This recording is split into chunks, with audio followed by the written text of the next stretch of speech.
అయినా వాళ్ళ ఆనందం ఏంది గజనన్న, నాకు అర్థం కావట్లేదు.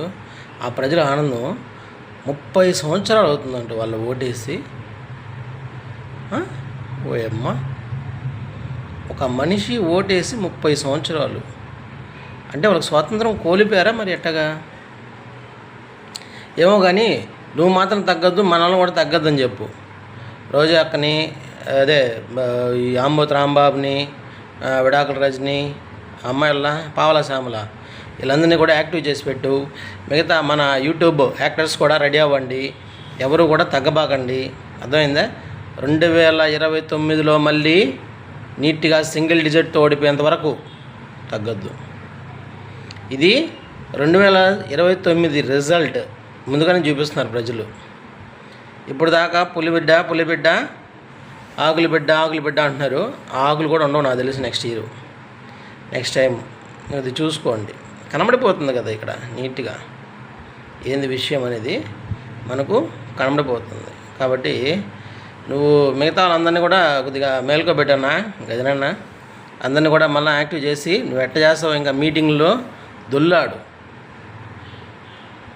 నువ్వు ఒక 10% కూడా మంచిని కోరుకోలేదు కాబట్టే ప్రజల్లో ఇంత వెధవైపోయినావు.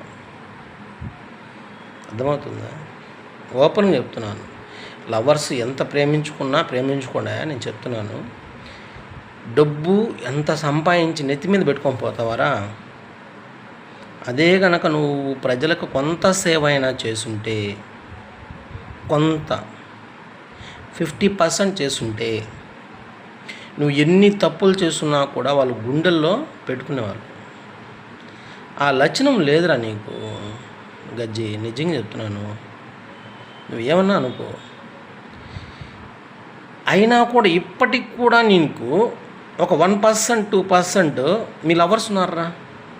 చదువుకున్న వాళ్ళే, మా అన్న నా గుండెకాయ, నా మెడకాయ, ఆ కాయ ఈ కాయ అనేవాళ్ళు ఇప్పుడు కూడా ఉన్నారు. సీరియస్గానే. కాబట్టి నువ్వు ఆ కాయలను కూడా పోగొట్టుకోబాకు. నా మాట విని ఇప్పటికైనా మనిషిలాగా మారావంటే మేబీ నెక్స్ట్ 11 అనేది 8 కన్నా నిలబడతావు. అర్థమైందా? లేదంటే ఆ 8 కూడా ఉండదు, ఇంకా కిందకు వచ్చేస్తావు. అర్థమవుతుందా? ప్రైమరీ స్కూల్ అంటాం కదా, ప్రైమరీలోకి వచ్చేస్తావు. ఆ తర్వాత నీ ఇష్టం చూసుకో. ఎందుకంటే అటుపక్క అన్నీ కొద్దిగా మంచి పనులు చేస్తున్నారు, కొంత మంచి పనులు చేస్తున్నారు. నీ ఇష్టం.